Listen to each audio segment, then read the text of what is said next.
तो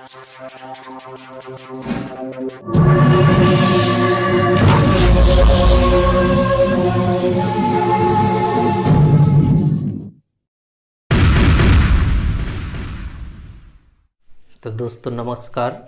आज मैं पुनः पलक हिंदी अकादमी में आप सबका स्वागत करता हूं और चलते हैं। आप लोग भी रेडी हो जाएं, तैयार हो जाएं।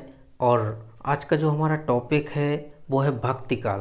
आप लोगों को भी इसी तरह का चार्ट बनाना है कि भक्ति काल को कितने भागों में बांटा गया। प्रश्न आ जाता है तो आप लिखेंगे 2 भागों में, कौन कौन से हैं नाम लिखिए। तो सगुण भक्ति धारा और निर्गुण भक्ति धारा। इसके बाद फिर प्रश्न आ सकता है कि सगुण भक्ति को कितने भागों में बांटा गया है। तो दोस्तों इसको भी 2 भागों में बांटा गया है, राम भक्ति धारा और कृष्ण भक्ति धारा। इसके बाद निर्गुण भक्ति धारा को कितने भागों में बांटा गया है। तो इसको भी 2 भागों में बांटा गया है, ज्ञान मार्गी धारा और प्रेम मार्गी धारा। अब ध्यान दें, आप लोगों को और क्या याद करना है इसमें। तो इसमें आपको याद करना है कि इस धाराओं के जो प्रवर्तक कवि हैं, ये चीज़ आपको और याद करनी है। तो ये राम भक्ति धारा के जो प्रवर्तक हैं, कौन से कवि याद करना है? प्रवर्तक कवि। इन सभी धाराओं के प्रवर्तक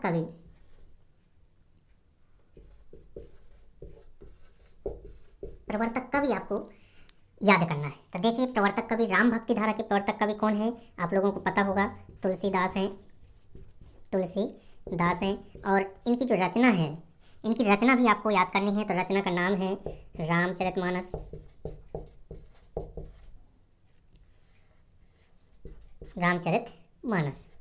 ये रचना हो गई। इसको किस प्रकार का काव्य कहा जाता है? तो ये महाकाव्य है। किस भाषा में लिखा गया है? अवधी भाषा में लिखा गया है। इसके बाद कृष्ण भक्ति धारा के जो प्रवर्तक हैं वो कौन है? तो आपको पता होगा, सूरदास हैं कृष्ण भक्ति धारा के प्रवर्तक। और इनकी जो रचना मानी जाती है वो सूर सागर। और इसके बाद ज्ञान मार्गी धारा के जो कवि हैं, इनका भी आपको नाम पता होगा, प्रवर्तक कवि। तो ज्ञान मार्गी धारा के जो है कबीरदास कहे जाते हैं। किसको कहा जाता? कबीरदास को माना जाता है। और इनकी जो रचना है कबीरदास जी की, उनकी रचना का नाम है बीजक। क्या नाम है? बीजक नाम है रचना का। और इसके बाद प्रेम मार्गी धारा के जो प्रवर्तक माने जाते हैं वो हैं मलिक मोहम्मद जायसी का नाम आता है। मलिक मोहम्मद जायसी का नाम आता है। और इनकी जो रचना मानी जाती है वो है पद्मावत। ये चीज़ आपको याद करना है। यहाँ से एक ऑब्जेक्ट जरूर पूछा जाएगा दोस्तों। ध्यान दें कि राम भक्ति धारा के प्रवर्तक कौन है? तुलसीदास है, उनकी रचना रामचरितमानस। कृष्ण भक्ति धारा के प्रवर्तक सूरदास, उनकी रचना सूरसागर। ज्ञान मार्गी धारा के प्रवर्तक को कबीरदास का नाम आएगा, रचना बीजक हो जाएगी। और प्रेम मार्गी धारा के जो प्रवर्तक हैं वो कहलाते हैं मलिक मोहम्मद जायसी, और उनकी जो रचना है पद्मावत कहलाते हैं। अब आप लोग क्या करें, जल्दी से जल्दी इन सबको नोट कर लें। और यहाँ पर चलते हैं तो इसकी जो भाषा है, भाषा कह दें इसकी अवधी भाषा है रामचरितमानस की। सूर सागर की जो भाषा है वो कह दें ब्रज भाषा है। और कबीर की जो भाषा थी वो कौन सी थी? सदुक्कड़ी भाषा थी। आप लोगों को सबको पता होगा, साधुओं की भाषा सदुक्कड़ी। और मलिक मोहम्मद जायसी पद्मावत की जो भाषा है ये भी अवधी मानी जाती है कि ये भी अवधी भाषा में है। तो आप लोग जल्दी से जल्दी इन सबको क्या कर लें, नोट कर लें। और फिर इसके बाद देखते हैं आगे हमें क्या याद करना है। तो यहाँ से एक न एक प्रश्न जरूर पूछा जाएगा, ध्यान देना। तो ये प्रवर्तक कवि मैंने लिखे हैं, राम भक्ति धारा के प्रवर्तक, कृष्ण भक्ति धारा के प्रवर्तक, ज्ञान मार्गी धारा के प्रवर्तक और प्रेम मार्गी धारा के प्रवर्तक। तो ये सब के सब क्या है? प्रवर्तक हैं इन धाराओं के। तो जल्दी से आप लोग नोट कर लें। लोग भी जल्दी से हेडिंग डाल लें। अब देखते हैं विशेषताएं कौन कौन सी हैं। निर्गुण भक्ति की जो विशेषताएं हैं, निर्गुण भक्ति धारा की जो विशेषताएं हैं कौन कौन सी हैं। तो हम सबसे पहले तो नाम के अनुसार हेडिंग डालेंगे। ध्यान दें, निर्गुण ब्रह्म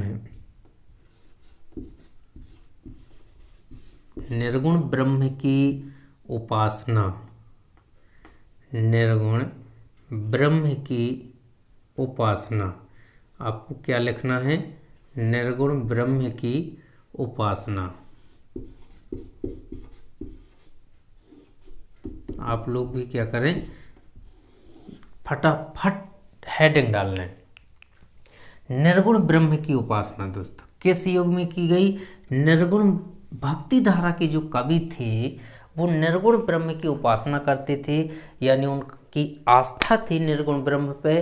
क्योंकि निर्गुण भक्ति धारा के कवियों का मानना था कि ईश्वर का कोई गुण नहीं है, कोई आकार नहीं है, कोई रूप नहीं है, कोई रंग नहीं है, इसलिए वो क्या करते थे, निर्गुण ब्रह्म की उपासना करते थे। अब इसके बाद हमें क्या करना है, दूसरी हेडिंग डालनी है। तो आप लोग भी जल्दी से जल्दी हेडिंग डाल लें। और जो हेडिंग है वो है अवतारवाद, अवतारवाद का विरोध, अवतारवाद का विरोध। तो निर्गुण भक्त कवि किस चीज का विरोध करते थे, अवतारवाद का विरोध करते थे। जैसे हम कह दें कि यहाँ पर हम लिख लें कि ब्रह्मा, विष्णु और महेश, तो जी क्या हैं, देवताओं के अवतार हैं दोस्तों, देवताओं के क्या हैं, अवतार हैं। तो कभी वो ब्रह्म के रूप में अवतार लेकर आए, कभी विष्णु के रूप में आए और कभी महेश के रूप में आए। तो इस चीज का क्या करते थे कि विरोध करते थे। कौन विरोध करता था, निर्गुण भक्त कवि करते थे।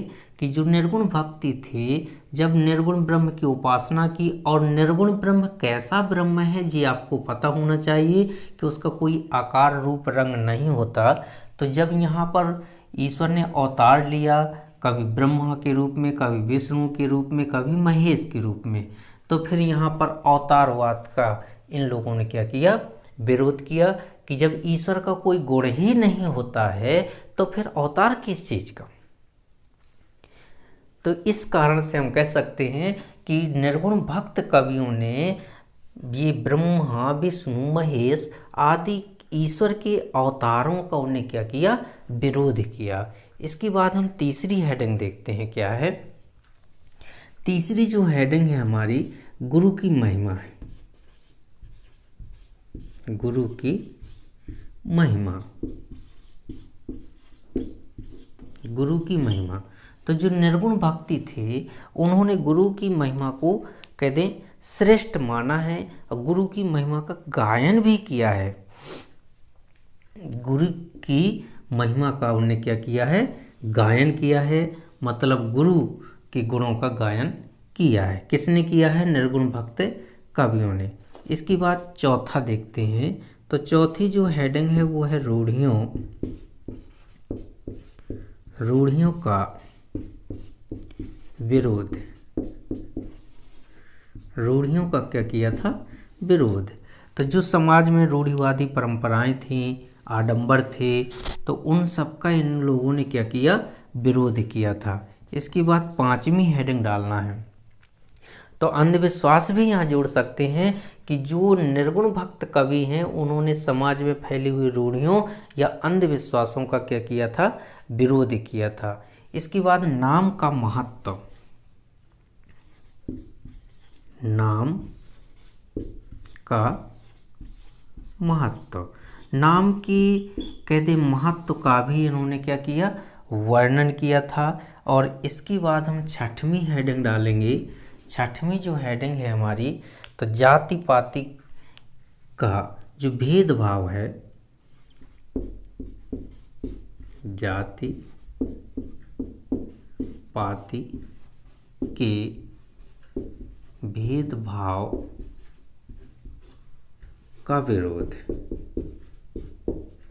का विरोध किसने किया, निर्गुण भक्त कवियों ने किया है। जाति पाति का क्या किया है, विरोध किया है। कि समाज में जो जातिगत भेदभाव हैं दोस्तों, समाज में जो जातिगत भेदभाव हैं, इन सबको उन्होंने क्या किया, विरोध किया।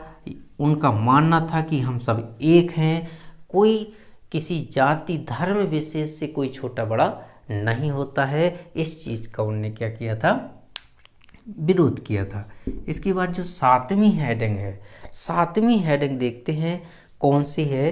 तो यहाँ पर देखिए, निर्गुण ब्रह्म की उपासना की, अवतारवाद का विरोध किया, गुरु की महिमा का गायन किया, रूढ़िवादी या अंधविश्वासों का विरोध किया, नाम का महत्व भी इन्होंने प्रतिपादित किया है, और जाति पाति के भेदभाव का भी विरोध किया है।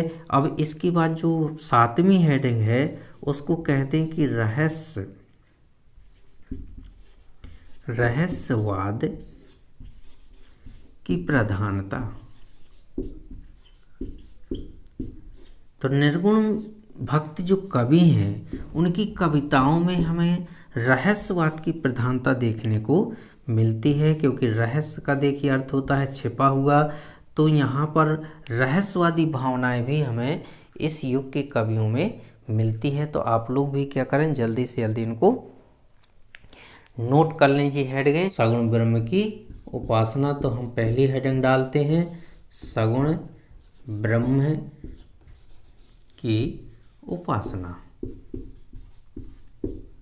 पहली हेडिंग हमने डाली निर्गुण ब्रह्म की उपासना में निर्गुण ब्रह्म की उपासना, और सगुण भक्ति में हमने पहली हेडिंग डाली है सगुण ब्रह्म की उपासना। अब देखिए सगुण भक्ति कैसी थी, सगुण भक्त कवियों का स्वभाव कैसा था, उनकी मान्यता क्या थी। तो जो सगुण भक्ति धारा के कवि हैं उनका मानना था कि ईश्वर का रूप रंग आकार है, मतलब सगुण का साकार रूप। सगुण का शाब्दिक अर्थ होता है साकार रूप, मतलब सगुण भक्त कवि मानते थे कि ईश्वर का साकार रूप है, ईश्वर का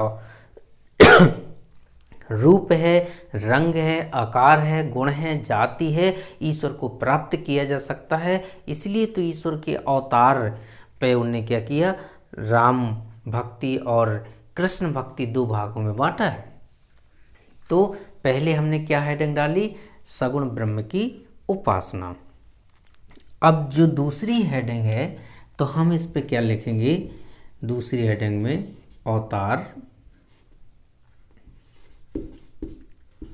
अवतारवाद। जो अवतारवाद, अभी निर्गुण में भी अवतारवाद शब्द हमने सुना पढ़ा, और यहाँ भी अवतारवाद है। तो निर्गुण भक्ति में क्या था, अवतारवाद का विरोध किया गया था, और यहाँ पर क्या है, अवतारवाद में विश्वास, अवतारवाद में विश्वास। तो जो सगुण भक्ति कवि हैं दोस्तों, उनने क्या किया था, ईश्वर के अवतारों पे विश्वास किया था। इसलिए हेडिंग आपके सामने आ गई, अवतारवाद में विश्वास। इसके बाद नाम की महिमा यहाँ भी देखने को मिलती है, नाम की महिमा यहाँ भी है। और इसके बाद जो चौथी हेडिंग है तो सगुण भक्ति में भी नाम की महिमा देखने को मिलती है। इसके बाद गुरु की महिमा भी हमें यहाँ देखने को मिलती है। तो गुरु की महिमा, यहाँ भी गुरु की महिमा देखने को मिलती है।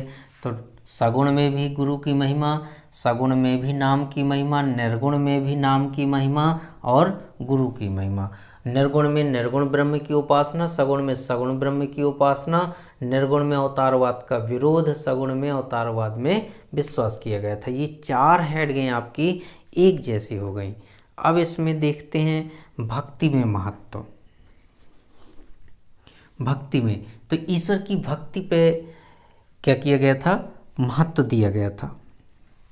तो जो ईश्वर की भक्ति थी उस पे महत्व दिया गया था। और तो यहाँ पर लिख सकते हैं हम भक्ति में महत्व, भक्ति में महत्व। तो जो सगुण भक्त थे वो कहते थे कि ईश्वर की भक्ति करने से हमें फ़ायदा है भाई, इस संसार से, इस संसार सागर से उतारने का, या कहते हैं इस संसार सागर से पार कराने का, या कहते हैं उद्धार करने वाला ईश्वर ही है। इसलिए ईश्वर की भक्ति पे ये क्या करते थे, विश्वास करते थे। और इनका जो निर्गुण ब्रह्म कवियों का क्या था कि ये ज्ञान के महत्व, प्रेम के महत्व को मानते थे।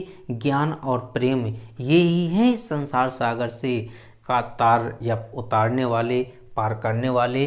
लेकिन जो सगुण भक्ति हैं वो ईश्वर की आराधना करते थे। इसके बाद छठवीं जो हेडिंग है, छठवीं हेडिंग, तो इसमें देखते हैं लोक कल्याण की भावना। लोक कल्याण, लोक कल्याण की भावना। हमें सगुण भक्त कवियों के काव्यों में लोक कल्याण की भावना भी देखने को मिलती है। और सबसे ज़्यादा हमें लोक कल्याण की भावना तुलसीदास जी के काव्य में मिलती है, दिखाई देती है। तो आप लोग भी जल्दी से जल्दी ये हेडिंग नोट कर लें और फिर इसके बाद चलते हैं अगले उसमें।